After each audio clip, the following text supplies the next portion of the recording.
নমস্কার, কেমন আছেন সবাই? আমি কাঁকন চলে এলাম আজকে একটা ছোট্ট ব্লগ নিয়ে আপনাদের সঙ্গে সান্ধ্য আড্ডায়। স্কুল থেকে ফেরার পথে মা পেঁয়াজ আনতে বলেছিল, তাই চলে গিয়েছিলাম সবজির দোকানে। আর এই সবজির দোকানে গেলে আমার এত ভালো লাগে না, চারিদিকে হরেক রকমের সবজি। আমাদের বাড়ির কাছে এই যে সবজির দোকানটা আছে, কাছাকাছির মধ্যে এই দোকানটাতে মোটামুটি প্রায় সব সবজি ওরা রাখে, তাই আমি সুযোগ পেলে ওখানেই যাই। আর ব্যবহারটিও বেশ ভালো।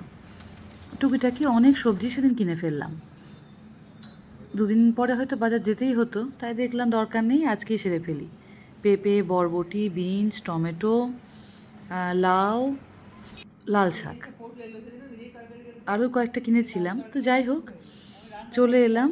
বাড়ি এসে আমি আর মা বসে পড়লাম শাক বাছতে। আসলে পরের দিন স্কুল থাকে, তো শাকটা বেছে রাখলে পরের দিন রান্না করতে সুবিধা হয়। সন্ধ্যের দিকে আমরা চট করে, হয়তো আপনারা কেউই খান না শাক, আমরা চট করে কিন্তু সন্ধ্যের দিকে শাকটা খাই না। পরের দিন সকালে শাক রান্না করতে হবে, তাই আগের দিন কেটে পরিষ্কার করে রেখে দেওয়া হয়।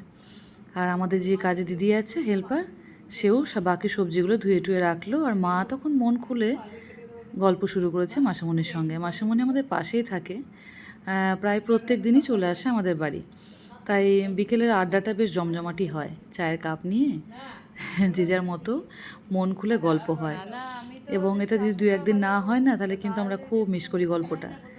তো সেই শাক বাছতে বাছতেই মা এখন মন খুলে গল্প করছে। ঠিক আছে, আজ এই পর্যন্ত। সকলে ভালো থাকবেন, সুস্থ থাকবেন, টাটা।